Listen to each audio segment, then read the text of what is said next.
Ken n'avait que 5 ans lorsqu'il découvrit sa passion pour la coiffure. Dans les ruelles poussiéreuses de son village, il observait son père travailler sous le grand manguier au coin de la place du marché. Ses doigts habiles tressaient, coupaient et arrangeaient les cheveux des villageois avec une telle précision que Ken en restait émerveillé. Chaque jour après l'école, il se pressait pour rejoindre son père, espérant apprendre un peu plus de cet art ancestral. Son père, un homme au sourire chaleureux, lui disait toujours « Coiffer, ce n'est pas seulement arranger les cheveux, c'est toucher l'âme de la personne. » À travers les années, Ken s'imaginait reprendre le flambeau de son père, ouvrir son propre salon et faire prospérer cet héritage familial. Mais la vie en avait décidé autrement. Lorsque Ken atteignit ses 15 ans, un terrible incendie ravagea leur modeste maison en pleine nuit. Ses parents, endormis au moment du sinistre, n'eurent aucune chance. Les flammes avaient tout pris, ses souvenirs, son avenir, et surtout, les 2 personnes qu'il aimait le plus. Ce jour-là, Ken perdit plus qu'un toit. Il perdit son ancre, et l'adolescent insouciant qu'il était fut propulsé brutalement dans le monde des adultes. Devenu orphelin, Ken se retrouva seul à devoir survivre dans un village où les opportunités étaient rares.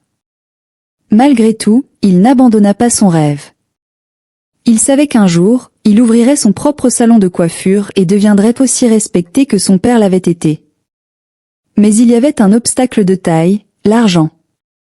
Il n'avait rien, à part la volonté. Les mois passèrent et Ken, sans ressources, décida de travailler dans les champs pour économiser.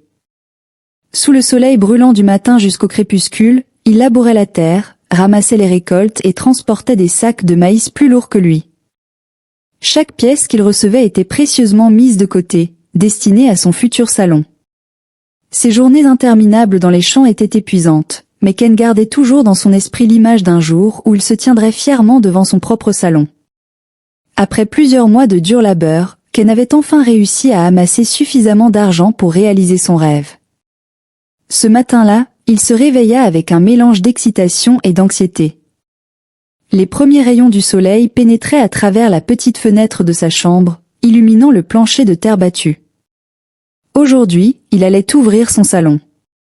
Un simple coin au bord de la route, modeste mais fonctionnel. Une chaise en bois, un miroir accroché à un clou rouillé, et quelques outils de coiffure usés mais encore en état. Quand il installa son enseigne peinte à la main, le cœur de Ken battait à toute allure. Salon Ken coiffure pour hommes et femmes, pouvait-on lire en lettres maladroites. Il se tenait là, avec une pointe d'espoir, espérant que les villageois viendraient. Tout l'après-midi, il attendit, tondeuse dans la main, scrutant chaque passant avec un sourire timide, prêt à offrir ses services. Quelques curieux s'arrêtèrent pour le féliciter, mais aucun ne s'assit dans sa chaise. Le premier jour s'écoula sans qu'il n'ait coiffé personne. Les jours suivants furent tout aussi décevants. À chaque lever du soleil, Ken nettoyait son petit salon, arrangeait ses outils, et attendait. Mais les clients ne venaient toujours pas. Il commençait à se demander si son rêve ne se transformerait pas en un cauchemar silencieux. Alors qu'il restait seul dans son salon, assis sur sa chaise, son esprit vagabondait vers des pensées sombres. Pourquoi personne ne venait-il ? Ses mains tremblaient parfois en passant les doigts dans ses propres cheveux, se demandant si c'était là un signe de son manque de talent. Les semaines passèrent, et malgré son expertise acquise auprès de son père, il n'avait que très peu de clients. Les villageois semblaient préférer aller chez les coiffeurs plus établis. Ses espoirs s'évanouissaient peu à peu. Il passait désormais plus de temps à se demander ce qu'il faisait de mal, à supplier en silence que les choses changent. Une nuit, alors que Ken était allongé sur son lit, les yeux grands ouverts, il se mit à prier, implorant Dieu de lui montrer la voie. Il ne comprenait pas pourquoi la chance ne lui souriait pas, pourquoi son rêve semblait si proche et pourtant si inatteignable. « Je ne demande qu'une chance, murmura-t-il, la voix brisée. Une seule. » Les semaines se transformèrent en mois. Le moral de Ken, autrefois si plein d'espoir, se trouvait maintenant profondément ébranlé. Il passait ses journées assis devant son salon, regardant les villageois passer sans même lui jeter un regard. Ses maigres économies s'épuisaient rapidement. Même acheter de quoi manger devenait un défi. Chaque soir, il retournait chez lui, le cœur lourd, priant que le lendemain soit meilleur. mais rien ne changeait. Un soir, alors que Ken balayait son salon, ramassant les quelques cheveux de ses rares clients, il entendit une voix familière derrière lui. Ken. Ken se retourna et fut surpris de voir un visage qu'il n'avait pas vu depuis des années. Ike, son ami d'enfance, se tenait là, vêtu de vêtements de luxe qui détonnaient dans ce village modeste. Ken n'en croyait pas ses yeux. Ike avait quitté le village il y a des années pour aller chercher fortune en ville, et apparemment, il avait réussi. Un sourire se dessina sur le visage de Ken. Il se précipita vers son ami et le serra dans ses bras. Ike. Je n'en crois pas mes yeux. Qu'est-ce que tu fais ici? Je suis de passage, je faisais des affaires dans le village voisin et j'ai décidé de passer voir d'anciens amis. Et toi, comment vas-tu? Ken hésita. Il ne savait pas par où commencer. Devait-il raconter à Ike ses luttes, ses échecs, ses déceptions? Il finit par soupirer et invita Ike à s'asseoir. Ils passèrent des heures à discuter, se remémorant leur enfance, leurs jeux, et les moments passés ensemble dans le village. Mais rapidement, la conversation se tourna vers la situation actuelle de Ken. Ike remarqua la tristesse dans les yeux de son ami et lui demanda de raconter son histoire. Ken, le cœur lourd, se confia à Ike. Il raconta la perte de ses parents, la difficulté de monter son salon de coiffure, et surtout l'absence de clients malgré tous ses efforts. Des larmes menaçaient de couler alors qu'il expliquait comment il s'était investi corps et âme dans ce projet, pour finalement voir son rêve s'étioler. Je ne comprends pas, Ike. Mon père était un grand coiffeur. J'ai appris de lui, j'ai hérité de ses compétences, mais personne ne vient. J'ai l'impression d'avoir tout perdu. Ike l'écouta en silence, hochant la tête. Puis, après un moment, il posa une main rassurante sur l'épaule de Ken. Ken, je comprends ta situation. Tu es un bon gars, et je sais que tu as du talent. Mais parfois, le talent seul ne suffit pas. Ken fronça les sourcils, ne comprenant pas où Ike voulait en venir. Que veux-tu dire? Ike hésita un instant, comme s'il pesait ses mots. Puis, il plongea son regard dans celui de Ken. Parfois, dans ce monde, il faut plus qu'un simple travail acharné pour réussir. Il faut un coup de pouce spirituel. Ken resta silencieux, attendant que son ami développe sa pensée. Ike se pencha légèrement en avant et baissa la voix, comme s'il s'apprêtait à révéler un secret. Il y a un féticheur, un homme très puissant. Beaucoup de gens ont eu recours à lui pour faire prospérer leurs affaires. Si tu vas le voir, je suis sûr qu'il pourra t'aider. Ken recula, surpris. Aller voir un féticheur? Jamais il n'aurait imaginé suivre cette voie. Il avait toujours entendu des histoires sur ces hommes qui utilisaient la magie pour influencer la vie des autres, mais il n'avait jamais pensé que cela pouvait être une option pour lui. Un féticheur, répéta Ken, incrédule. Tu veux que je fasse appel à la magie? Ike répondit calmement. Ken, tu n'as rien à perdre. Je sais que tu es un homme de foi, mais dans ce monde, tout n'est pas aussi simple. Si tu continues comme ça, tu finiras par tout perdre. Le féticheur m'a aidé à monter mon affaire en ville, et regarde où j'en suis aujourd'hui. Ken baissa les yeux, perdu dans ses pensées. Il n'aimait pas l'idée de recourir à la magie, mais il était désespéré. Ses prières semblaient ne pas être entendues, et il voyait son rêve s'effondrer un peu plus chaque jour. Peut-être qu'Ike avait raison. Peut-être que c'était la seule option qui lui restait. Ike se leva et posa une main rassurante sur l'épaule de Ken. Réfléchis, si tu décides de tenter ta chance, voici l'adresse du féticheur. Il n'est pas loin, juste de l'autre côté du village. Je suis sûr qu'il t'aidera. Ken prit le bout de papier que lui tendait Ike, le regardant longuement. Il savait qu'il s'apprêtait à franchir une ligne, mais il n'était plus certain de ce qui était juste ou faux. Devait-il vraiment aller aussi loin pour réussir? Le doute l'envahissait. Après quelques minutes de silence, Ike le salua et s'en alla, laissant Ken seul avec ses pensées. Ce soir-là, Ken ne dormit pas. Ses pensées tournaient sans cesse dans sa tête. Devait-il suivre le conseil de son ami? L'idée de demander l'aide d'un féticheur le répugnait, mais l'idée de perdre tout ce pour quoi il avait travaillé lui était encore plus insupportable. Finalement, à l'aube, Ken se leva, le visage fatigué mais résolu. Il savait ce qu'il devait faire. Le lendemain matin, Ken se réveilla avec un sentiment d'inquiétude. L'idée d'aller consulter un féticheur ne le quittait plus. Le bout de papier que lui avait donné Ike était toujours posé sur la table. Ken le fixa longuement, la boule au ventre. Il se leva, enfila rapidement ses vêtements, et sans vraiment réfléchir, se mit en route. Il traversa le village, passant devant les cases en silence, ses pensées tournant sans cesse autour de la décision qu'il s'apprêtait à prendre. Le chemin vers la demeure du féticheur était sinueux. Les arbres, grands et imposants, semblaient former un tunnel de feuilles qui obscurcissait la lumière du jour. Ken marchait d'un pas rapide, le cœur battant. Il n'avait jamais cru en la magie ou en ses rituels mystiques, mais aujourd'hui, il se sentait prêt à tout pour faire prospérer son salon. Après 1 heure de marche, il arriva enfin devant une vieille case isolée. La hutte du féticheur était recouverte de feuilles séchées et d'amulettes suspendues à l'entrée. Un silence pesant régnait dans l'air. Ken hésita un instant, mais prit son courage à 2 mains et frappa doucement à la porte en bois. Une voix rauque lui répondit « Entre ». Ken poussa la porte et pénétra dans la hutte sombre. L'intérieur était encore plus intimidant que l'extérieur. Des masques anciens ornaient les murs, et des fumées d'encens flottaient dans l'air, créant une atmosphère lourde et presque irrespirable. Au centre de la pièce, assis en tailleur sur une natte, se trouvait le féticheur.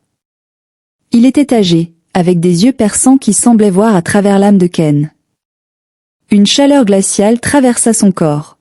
« Tu es venu pourquoi, jeune homme ?» demanda le féticheur d'une voix basse et profonde. Ken resta silencieux quelques secondes, intimidé. Puis, il prit la parole, expliquant rapidement son histoire, son salon de coiffure, ses difficultés à attirer des clients, et enfin la recommandation de son ami. Le féticheur l'écouta sans dire un mot, hochant légèrement la tête de temps en temps. Lorsque Ken eut fini, le féticheur se leva lentement et se dirigea vers une étagère poussiéreuse où étaient posées plusieurs fioles remplies de liquides étranges. Il choisit un objet, une petite marmite noire, qu'il posa devant Ken. « Voici ce que tu vas faire », commença le féticheur. « Chaque soir, après avoir fermé ton salon, tu devras ramasser tous les cheveux de tes clients. Pas un seul ne devra rester. Ensuite, tu les brûleras dans cette marmite. Si tu oublies de le faire, même un seul jour, tu deviendras fou. » Ken sentit une vague de froid parcourir son dos. Devenir fou? Il tenta de parler, de poser des questions, mais le féticheur l'interrompit. C'est le prix à payer pour le succès, jeune homme. Prends cette marmite, fais ce que je te dis, et tu verras que ton salon prospérera comme jamais. Mais souviens-toi, il n'y a pas de retour en arrière. Une fois que tu auras commencé, tu devras continuer, jour après jour. Ken prit la marmite, ses mains tremblantes. Il remercia le féticheur et sortit rapidement de la hutte. L'air extérieur lui sembla soudain plus frais, mais aussi plus lourd. Avait-il fait le bon choix? Alors qu'il rentrait chez lui, une seule question le hantait. Était-il vraiment prêt à en payer le prix? Les premiers jours après la rencontre avec le féticheur, Ken sentit une étrange tension dans l'air. Avec la marmite cachée sous son lit, il passait ses journées à attendre les clients qui ne venaient toujours pas. Mais il s'accrochait à l'espoir que les paroles du féticheur porteraient leurs fruits. Chaque soir, après avoir rangé son salon, il se souvenait des instructions strictes. Ramasser chaque mèche de cheveux, les mettre dans un sachet noir et se rendre chez lui pour les brûler dans la marmite. Au début, il n'y avait que très peu de cheveux à ramasser. Les rares clients qui venaient ne faisaient guère de différence. Ken se demanda s'il n'avait pas fait une erreur en acceptant cette proposition mystique. Il se retrouvait encore souvent assis seul dans son salon, les yeux rivés sur la porte, espérant voir quelqu'un entrer. Mais personne ne venait. Cependant, au bout de quelques semaines, quelque chose de surprenant se produisit. Un matin, alors qu'il ouvrait son salon comme d'habitude, il vit un homme attendre devant la porte. C'était un client qu'il n'avait jamais vu auparavant. L'homme demanda à se faire couper les cheveux, impressionné par la réputation que Ken semblait désormais avoir dans le village. À partir de ce jour, les choses commencèrent à changer rapidement. Le bouche à oreille dans le village se répandit comme une traînée de poudre. On parlait d'un jeune coiffeur talentueux, héritier des compétences de son père, et bientôt, Ken vit des clients affluer de partout. Hommes, femmes, enfants, tous venaient pour se faire coiffer par Ken, celui que l'on surnommait déjà les mains d'or. Le salon, autrefois désert, devint soudain un lieu d'activité incessante. Ken travaillait sans relâche, du matin jusqu'à tard le soir. La queue devant son salon ne cessait de s'allonger. Bientôt, il dut agrandir son espace pour accueillir plus de clients. Il engagea même 5 autres coiffeurs pour l'aider à gérer le flux. Malgré la fatigue, Ken n'oubliait jamais le rituel. Chaque soir, après avoir fermé le salon, il ramassait méthodiquement les cheveux laissés par ses clients, les glissant dans son sac noir. Il se rendait tranquillement chez lui afin de les brûler tous jusqu'au dernier. Le rituel devint une habitude, une routine inébranlable. Les semaines passaient et la richesse commençait à affluer dans la vie de Ken. Il gagnait bien plus qu'il n'aurait jamais imaginé. Avec cet argent, il s'acheta de nouveaux outils, embellit son salon, et commença même à investir dans d'autres commerces autour du village. Les villageois étaient stupéfaits de son succès fulgurant, mais personne ne posait de questions. Pour eux, Ken avait simplement hérité du talent de son père et avait su le faire fructifier. Mais au fond de lui, Ken savait que ce succès avait un prix. Il se souvenait des paroles du féticheur, ne jamais manquer un seul jour, ne jamais oublier un seul cheveu. Sinon, les conséquences seraient terribles. Chaque nuit, il se demandait combien de temps il pourrait continuer ainsi sans faillir. L'argent et le succès lui souriaient, mais à quel prix? Les mois passèrent, et le succès de Ken semblait atteindre des sommets inimaginables. Son salon était devenu une véritable institution dans le village, et ses affaires prospéraient. Ken, désormais riche, se permit des luxes qu'il n'avait jamais osé rêver, une voiture flambant neuve, des vêtements coûteux, et une maison somptueuse qui se dressait fièrement dans le village.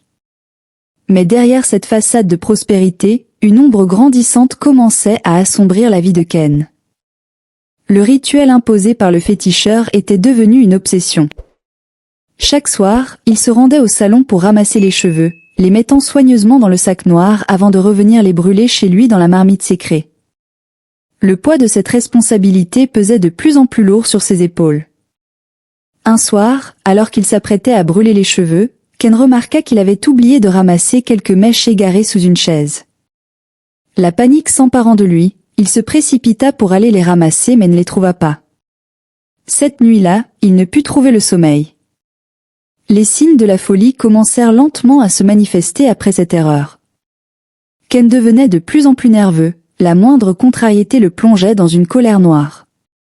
Il se mettait à crier après ses employés pour des erreurs mineures, et ses relations avec les villageois se détérioraient.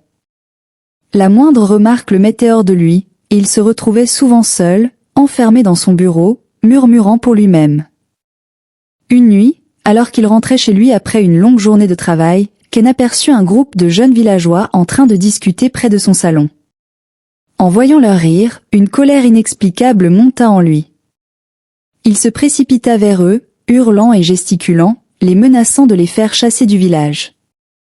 Les jeunes, effrayés, s'éloignèrent rapidement, laissant Ken seul dans la rue déserte. La nuit était sombre et silencieuse, et le village semblait dormir paisiblement, en dépit du chaos qui se déroulait à l'intérieur de Ken. La solitude et le stress accumulés avaient un effet dévastateur sur sa santé mentale. Il se surprenait à parler seul, à débattre avec des voix imaginaires, et à vérifier frénétiquement la marmite pour s'assurer qu'il n'avait rien oublié. Les jours et les nuits se confondaient, et il perdait peu à peu la notion du temps. Un soir, alors qu'il était particulièrement fatigué et stressé, il invita une belle femme dans sa maison pour passer du bon temps avec elle. Ils ont mangé, se sont bien amusés sans aucun problème. Mais alors qu'il décida d'aller prendre quelque chose dans sa chambre et revenir, la femme mit un somnifère puissant dans son verre. Il revint sans se douter de quoi que ce soit.